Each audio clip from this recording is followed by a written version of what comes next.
For decades, Russia has been one of India's most important defense partners. Indian military platforms have relied heavily on Russian origin technology. Well, the relationship it has survived major geopolitical changes. The Cold War ended. The global order changed. India built stronger partnership with the United States and Europe, and yet the defense ties with Moscow that continued. So when Russia offered India its fifth generation Su-57 stealth fighter, many expected New Delhi to take the proposal very seriously, and it did. But according to the sources, India has now signaled that it will not acquire the new Sukhoi stealth variant. And that decision it is significant because Russia's offer was not simply about buying the aircraft. Moscow reportedly offered an initial batch of about 36 to 40 aircraft, technology transfer and local manufacturing at Hindustan Aeronautics Limited Nasik facility. There was even discussion of assistance for India's indigenous fighter program. On paper it may sound extremely attractive, but why would India turn it down? Here the answer it comes down to one word: supply chain. Russia is under heavy wartime sanctions. Well, advanced aerospace system requires sophisticated microelectronics, maybe other components too. Now sanctions can make those components harder to source maybe, and if you are buying a fighter aircraft that is supposed to remain operational for decades, you are not just buying the aircraft. Well, you're buying the entire supply chain here.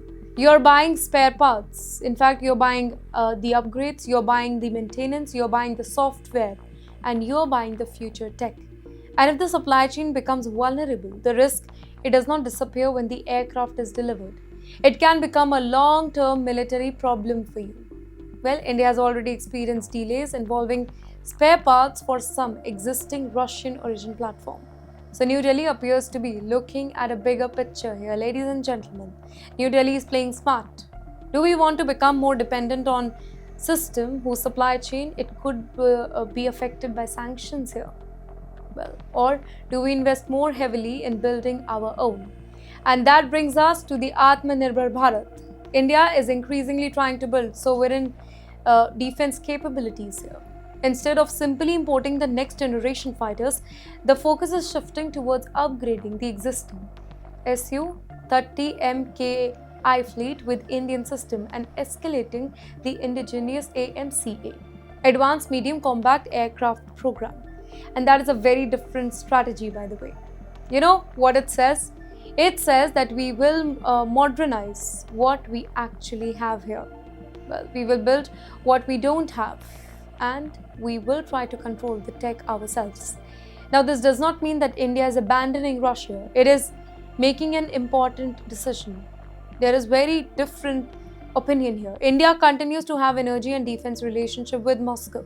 But at the very same time, New Delhi is deepening technological cooperation with countries such as the US and France. And that balancing act, it is becoming increasingly sophisticated for India specifically. India wants Russian energy, it wants Western tech, it wants domestic defense manufacturing, and it wants strategic autonomy. And that is a difficult combination, but perhaps it is precisely what India is trying to achieve. The Su-57 decision can therefore be seen as part of a much bigger strategic shift. India is saying not simply which fighter is better. It is saying which ecosystem gives us the greatest freedom 20 years from now. And that is a very different question. For the US, this matters too, by the way. India reducing dependency on Russian defense tech, it can potentially reduce friction around Western sanction framework and create more space for high-tech cooperation between Washington and New Delhi. It can also strengthen initiatives involving critical and emerging technologies, by the way. So India's decision, it is not only about fighter jets this time. It is about supply chain. Well, it is about tech, it is about sanction, it is about strategic autonomy and the future architecture of India's relationship with both Russia and West. So in other words, India is not simply choosing an aircraft. It is choosing how much control it wants over its own military future.